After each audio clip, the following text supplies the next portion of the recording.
I just wanted it to be the right side, right? Thank you. We did, Scott. Yeah, good luck. And this election, he's thinking about Wisconsin in year 3 and 5 and 7 and what she should look like when she grows up. The reason this governor from South Carolina cares is because he had the courage to go through the burn. He had the courage to take it on even when it got ugly, and he never stopped. He never stopped. And when the heat lifted, he lifted right with it. And it's because he knew he had something to prove to all of you, because you took a chance on him. Now where are we faced? The country is watching. And what are they watching? They are watching, are you going to reward the courage that he showed? Are you going to respond to the results he gave you? Are you going to go back and let it go back to where it was? I have faith in the people in Wisconsin. I'm the daughter of Indian parents that reminded us every day how blessed we were to live in this country. I know what America is. I know who Americans are. And what we love is we love fighters. We love fighters that understand that when it gets hot, you keep on moving and you fight for the good of the people. And that's what he's done. And I will tell you that if you can keep his back, if you have his back when it got its hardest, you are showing governors like me that when we fight for you, you will have our back. And that helps every governor across the country. So I want to tell you this. All eyes are on Wisconsin on Tuesday. And I know we're going to be celebrating. But while he has worked and fought for you, I need your help. Because now it's time for us to work for him. All of you have email. I need you to go to every one of your email lists. All of you have your cell phones. I need you to text your entire library. I'm a big Facebooker. All of you are on Facebook. I need you to go to all of your friends on Facebook, because turnout matters. The fact that you can make history on Tuesday is something that we as Americans will say, we admire courage. We're going to fight for courage. We liked what he did. We stand by how hard he fought, and he's keeping on doing it. And you know what excites me is not what's going to happen on Tuesday, but Wisconsin 2 years from now, 4 years from now, 6 years from now, when people come back and look at your state and say, look at what the people did for the state of Wisconsin. So I applaud you for everything you're doing here. You have an amazing company. But I applaud you more for the governor that you have and what we're getting ready to do on Tuesday. Thank you very much. God bless you.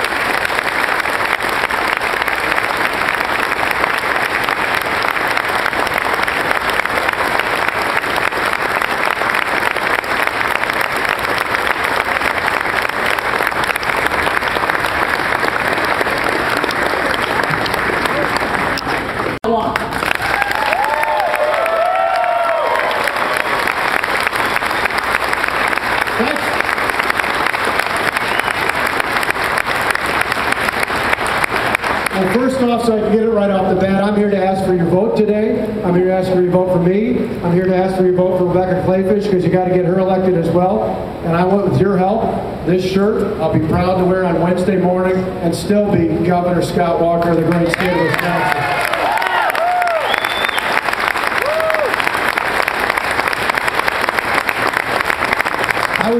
I was kidding Joel and the rest of the team. I've been here before. I've been at Elmira a number of times for seeing the growth over there. I'm here in part, not just to ask for your vote, but to say thank you. Thank you for growing. Thank you for your commitment. Thank you for your dedication to keep businesses like Quad growing in the great state of Wisconsin. With your help, we're going to continue to grow jobs like Quad in the great state of Wisconsin. So thank you to all of you.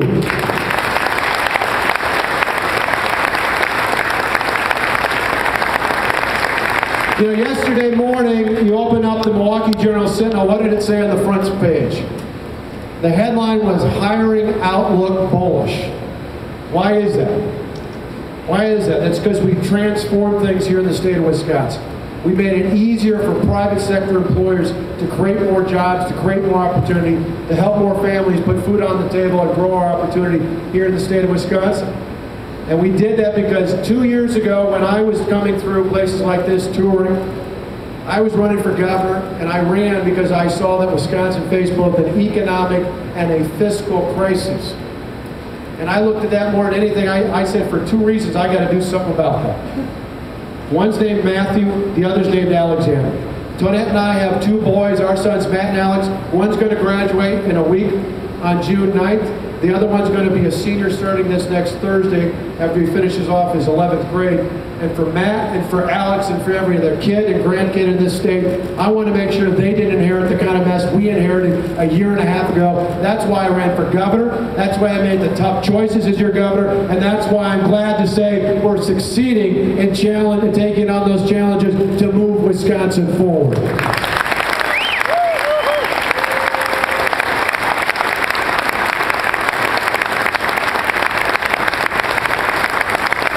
You see, the great news out there is the reforms are working. The Lieutenant Governor talked about it. $1 billion documented in savings for the hardworking taxpayers.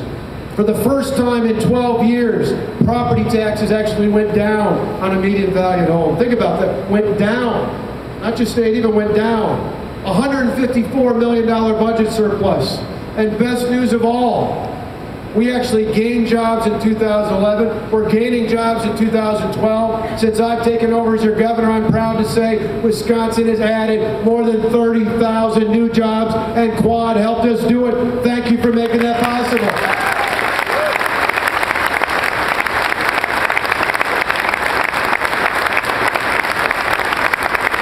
I love that sign.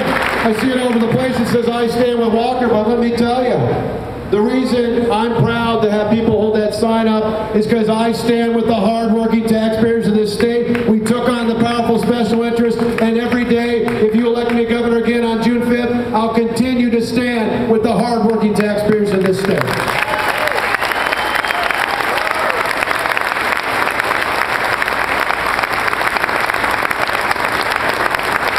You see, things are exciting. We're turning things around. Remember, a couple years ago, sadly, 2008, 2009, 2010, Wisconsin lost more than 100,000 jobs during that time frame. Our unemployment rate was over 9% at the peak. We turned things around last year. We gained more than 23,000 new jobs. We've gained more than almost 35,000 plus new jobs this year. We're headed down the right path. We're turning things around. We're moving Wisconsin forward, but we're not done yet. There is more work to be done. 2 years ago, when I was a candidate for governor, Statewide Chamber of Commerce did a survey of employers. You know how many thought we were heading the right direction? Just 10%. Just 10% of our employers thought Wisconsin was heading the right direction. That same survey was just conducted a couple months ago for 2012. You know what the number's gone up to? 94% of our employers believe that Wisconsin's heading the right direction.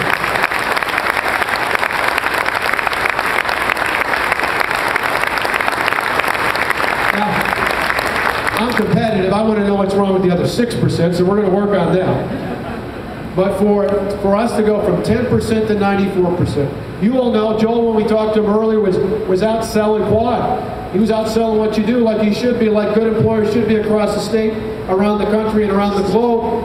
And one of the great things is not only do employers in the state believe we're heading the right direction, employers across the country are taking note. For years, we were in the bottom 10. The bottom 10 of the best and the worst states to do business in. Year before I took office, we were 41. Year before, 43. Last month, when the new rankings came out, you know where Wisconsin was? Not in the bottom 10. We broke the top 20 for the first time ever. That shows we're turning things around. We're heading the right direction.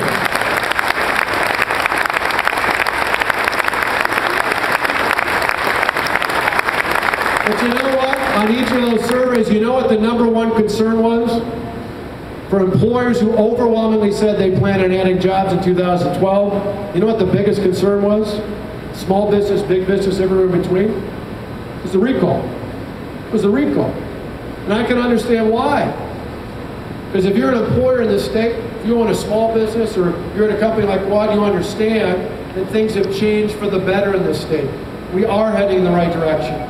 People want to continue to go forward, but they're afraid that somehow if the wrong choice is made on Tuesday, we might suddenly retract and go backwards. Now, it's been 51 days since the mayor of Milwaukee was asked what his plan would be to balance his budget. He admitted this week to another reporter he doesn't have a plan for economic development. So all we can do is look at Milwaukee and guess as to what he might do.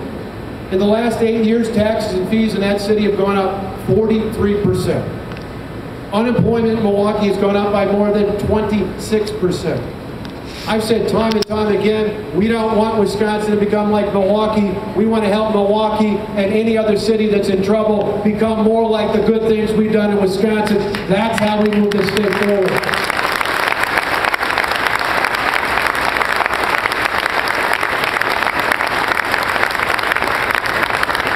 Now let me just end with this, because I want to invite a friend of mine, Nikki Haley, who came up, who was elected the same day I was, on my birthday, November 2nd of 2010. I happened to be elected on my birthday. Nikki was elected in South Carolina to her first term as well. She has done amazing things for that state. She's courageous in taking on challenges. She's courageous in moving her state forward. She, like a number of other governors, Bobby Jindal, Chris Christie, Bob McDonald, who come on with us, understand that the way you get your economy working again is by letting the people of your states create more jobs and getting government out of the way, not the other way around. That's what's fundamentally important.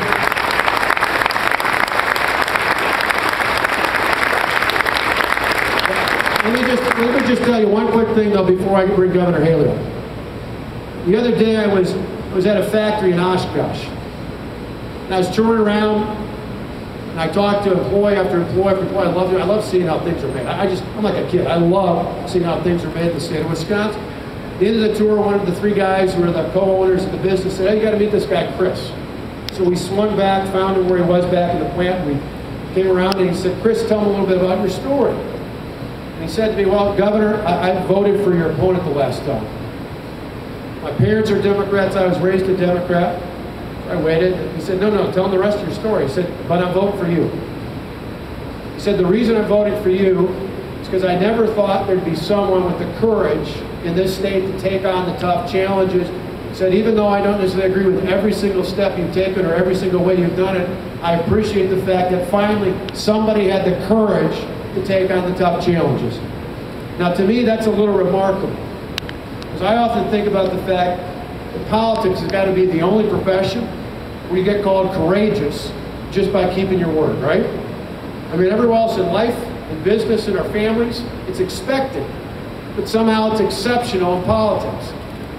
Well, the courage that Tonette and I have gotten, that we've drawn on to take on this challenge for the last year and a half, the courage I hope to continue to draw on, to continue to lead this state forward after Tuesday, is courage I get from the people of this state. See, every day, just about every day over the last year and a half, I've had the honor of traveling this state as your governor. As I go from one end of the state to the other, I go to factories, I go to farms, I go to small businesses, I go to schools, I go to clinics, and every day I meet moms and dads just like Tonette and I meet moms and dads all over this state. Moms and dads who go to work every day and work hard for a living. Not just to earn a paycheck. Not just to put food on the table. Not just to put clothes on the backs of our kids. I meet moms and dads just like Tonette and I who go to work for the same reason we do. Because we want our children to have a better future than the one we inherited. That's what this election's all about. We go to work hard for the same reason you go to work hard, and for those of you who are grandmas and grandpas, you did the same thing for your kids. We work hard every single day because we want our kids to have a better home, a better community, and with your help, starting again on June 5th, a better state. Thank you so much for helping us move this state forward.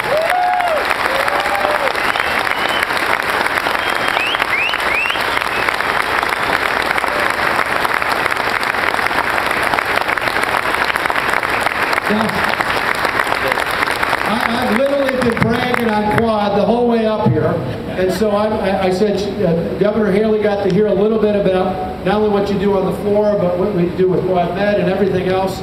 She's been absolutely blown away with how exciting this is. She, as I mentioned, has done a phenomenal job in South Carolina as part of a whole new wave of governors who understand if we want to